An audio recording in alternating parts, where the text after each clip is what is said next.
Salam əziz izləyicilər. Bugün mən papağan haqqında, yəni quşlar haqqında danışmaq istəyirəm. Quşların bir növü haqqında. Bu quş növümüz ətoğrul, İsmail müəllimin şəxsi quşudur və onun icazəsi ilə bu quşu sizə təqdim edirəm. Sağ olsun. Bu quşların özəl qidalanma proqramı var. 7 günlük. Bazar ertəsi deməli bunlara su əlavəsi Enterobakt 1 litr suya 1 çay qaşığı əlavə etməklə bağırsaq florasını qoruyur, immuniteti gücləndirir və çərşənbə günündə sadə su verilməlidir. Çünki yüngül bağırsağa istirahət edilməlidir. Yüngül gün olmalıdır. Çərşənbə günü, yəni çərşənbə axşamı və çərşənbə günü deyirəm. Deməli Gervit V1 1 litr suya 5 milli əlavə edib bunu quşa təqdim edirik. Deməli bu nəyə xeyri var?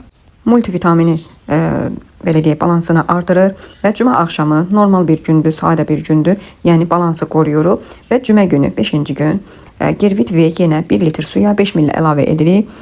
Bu da hoz sistemini sabit saxlayır.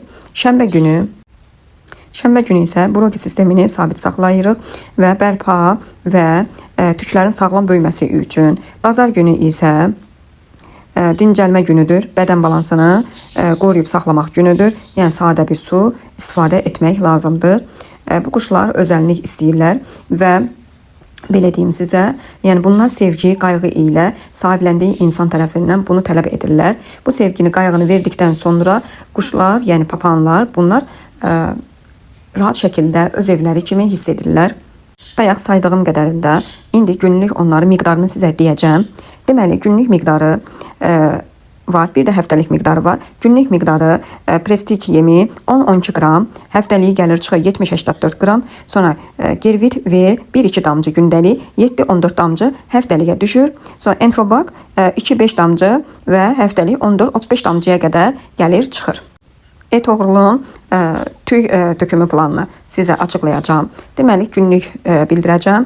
Pazartesi, yəni bunun yemlənməsini əlavə olaraq bildirəcəm. Haşlanmış yumurta, yəni soyutma yumurta miqdarı kiçik miqdar, həftədə 2 dəfə.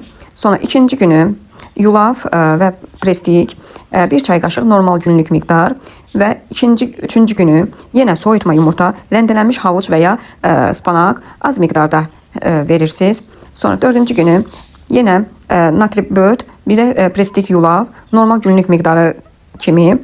5-ci gün yenə natri böd, belə prestik yulaf və rəndələnmiş havuç və ya spanaq veririk. 6-cı günü isə haşlanmış yumurta, yəni soyutma yumurta kiçik miqdarda, normal miqdarda verməkdə olar.